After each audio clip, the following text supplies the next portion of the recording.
लगेच 10 मिनिटं तुमचे मला कुणाला त्याला लावून ना. हो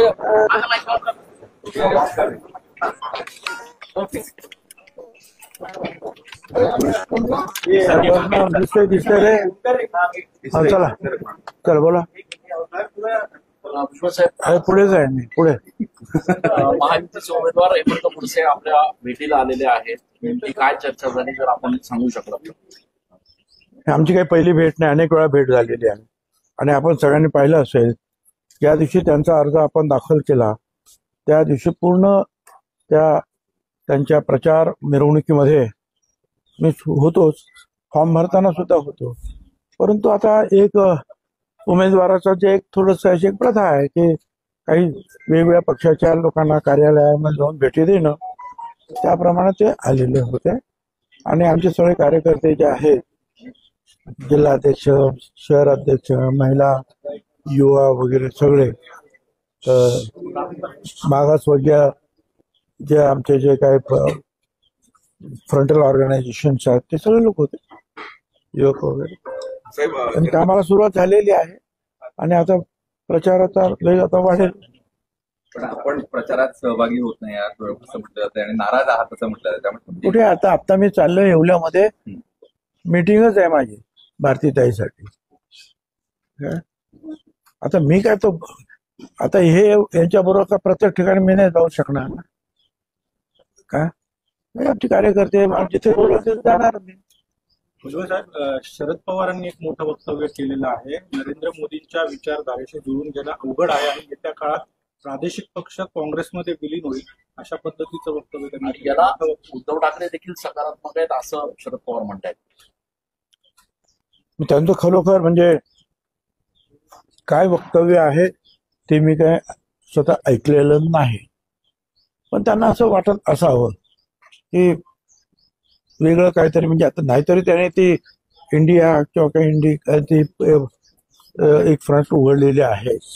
काय आता त्या संदर्भामध्ये मला स्वतःला वाटत नाही की प्रादेशिक पक्ष जे आहेत हे कुठेतरी विलीन होतील असं मला स्वतःला तरी वाटत नाही. प्रत्येक प्रादेशिक पक्षाचे जे नेते आहेत, बंगाल असेल, ओडिशा असेल, किंवा इतर काय असेल, ते आपापल्या शक्तीवर ताकदीवर त्यांनी जे आहे त्या ठिकाणी आपलं नेतृत्व प्रस्थापित केलेलं आहे, सरकार बनवलेले आहे. पण साहेबांची जे आहे त्यांचा अनुभव मोठा आहे पवार साहेबांचा, आणि संपूर्ण देशामध्ये काय चालतं ते अनेक नेत्यांशी बोलत असतात. त्याच्यामुळे काय त्यांनी वक्तव्य केलं असेल, त्यांच्या स्वतःच्या पक्षाबद्दल तर ते संकेत देत नसतील. मला कल्पना नाही ते काय म्हणाले, म्हणून तर म्हटलं ते काय म्हणाले, काय नक्की काय.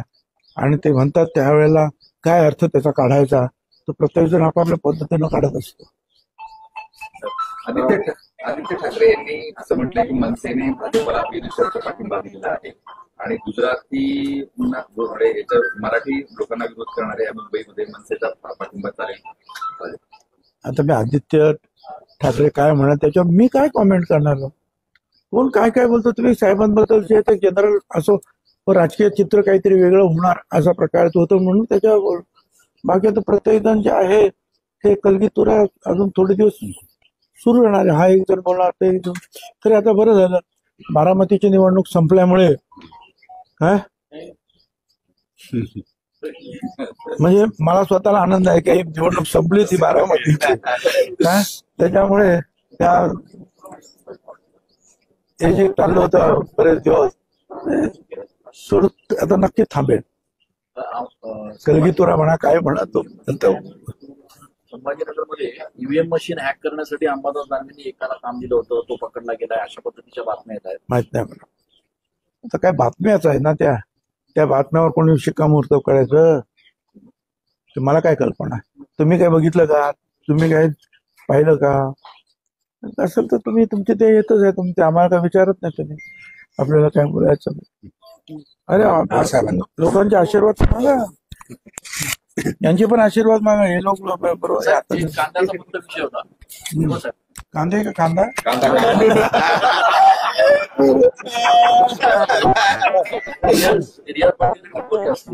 ते नोटिफिकेशन वेळेवर पोहोचलं नाही जेएनपीटी आणि बाकी साईड. मला पण असं कळलं की 400 कंटेनर जे तिकडे पडलेले आहे. मला कळत नाही सरकार काय. ठीक आहे आता, परंतु ते सरकार पावलं उचलायला पाहत आहे, पण कुठेतरी हे सरकारी अधिकारी जे आहे ते कुठेतरी एखादी गोष्ट अशी करतात की त्याचा परिणाम उलटाच होतोय. आता कारखाना एक तर उष्णता एवढी, तो कांदा पण खराब झाला, तर केवढ्याला पडायचा ते सगळं. त्याच्यामुळे ताबडतोब निर्णय घ्यायला पाहिजे. मला असं वाटतं की भारतीय ताई वगैरे जे आहेत ते त्या संदर्भात बोलते. वरती पियुष गोयल जे आहेत ते मुंबईतच आहेत, वर्तमानपत्रामध्ये या सगळ्या गोष्टी आलेल्या आहेत. अधिकाऱ्याची उदासीनता असते, अधिकाऱ्याची उदासीनता असते. मला काही कळत नाही ना, अनेक वेळेला जे आहे एक काम करतात हे काम सोडतात. बरं, आचारसंहिता असल्यामुळे मंत्री सुद्धा त्याच्यामध्ये जास्त मजबूतीने बोलू शकत नाहीत, ही सगळी अडचण असते. पण मला असं वाटतं की आता तुम्ही ज्या पद्धतीने त्याला उजाळा दिलेला आहे सुटेल आज आपण.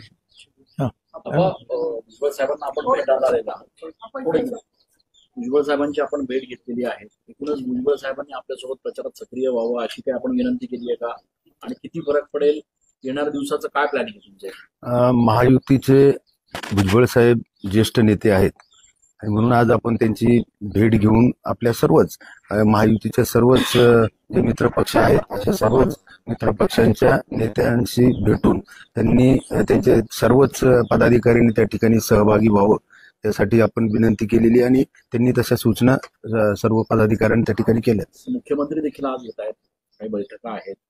एकूणच कशा पद्धतीचं वातावरण बघायला मिळतंय? तर तो उशीर झाला असला तरी आता काय कसं कोप अप करताय आपण सोबत? मला असं वाटतं का जरी वेळ कमी असला तर आपण या अगोदर विद्यमान खासदार म्हणून जनतेपर्यंत गेली 10 वर्षापासून आहोत. आचारसंहितेच्या अगोदर देखील आपण विकास कामांच्या माध्यमातून संपूर्ण लोकसभा मतदारसंघामध्ये फिरून आलो होतो आणि म्हणून प्रचार महायुतीचं या ठिकाणी राष्ट्रवादी, भाजप, शिवसेना, मनसे आणि आरपीआय यांची ताकद देखील मोठी आहे. सर्वांनी एकत्रित काम केलं तर निश्चित मला असं वाटतं का त्या ठिकाणी यश मिळेल. सक्रिय झाल्यानंतर साधारण किती ताकद तुम्हाला नाशिकमध्ये मिळेल, काय अपेक्षा आहे? मला असं वाटतं का भुजबळ साहेबांच्या सहभागी झाल्यानं निश्चितच एक मोठी ताकद आता या महायुतीला या ठिकाणी मिळालेली आणि आमचा विजय हा निश्चित त्या ठिकाणी सोपा होईल. काही जाहीर सभा वगैरे घेणार आहेत नाशिक लोकसभा मतदारसंघात? निश्चितच साहेब ज्या ज्या ठिकाणी त्यांना सांगितलं जाईल मला असं वाटतं की निश्चित त्या ठिकाणी ते सभा घेतील. पॅम्पलेट आणि वर्डिंगवर फोटोवर समर्थकांमध्ये नाराजी होती झाली. मला असं वाटतं की या अगोदर आपली उमेदवारीच फॉर्म भरायची 3 तारीख होती आणि 2 तारखेला त्या ठिकाणी उमेदवारी दिली आणि फक्त 1 दिवसामध्ये काय करणार म्हणून त्याच्या अगोदर आपल्याला माहित नव्हते का कोणाची उमेदवारी जाहीर होती. कुठल्या एखाद्या उमेदवाराला सगळ्याच गोष्टी बघणं जे आहेत शक्य होत नाही आणि सहसा विधानसभा वॉर्ड कोण कुठे काय करतं, कोण कुठे काय. 2 निवडणुका आपण एकमेकांसमोर लढला आहात, आपण दोघंही आज आपण एकत्र आहात. ताकद निश्चितपणे वाढेल असं वाटतंय का? उमेदवाराच्या पाठीशी आपण पूर्णपणे ताकदीने 100% राष्ट्रवादीचे आहे ही त्यांच्या पाठीमागे मजबूतीने उभे राहील आणि मोदी साहेबांचे हात बळकट करण्याकरता आम्ही या जिल्ह्यातले दोन्ही तिन्ही जे आहेत खासदार निश्चितपणे पाठवणार. शांतिगिरी महाराज यांनी देखील अपक्ष उमेदवारी अर्ज मांडलाय. कुठेतरी हिंदुत्वाची जी मतं आहेत ते डिवाइड होतील अशी चर्चा शहरात आहे. त्यामुळे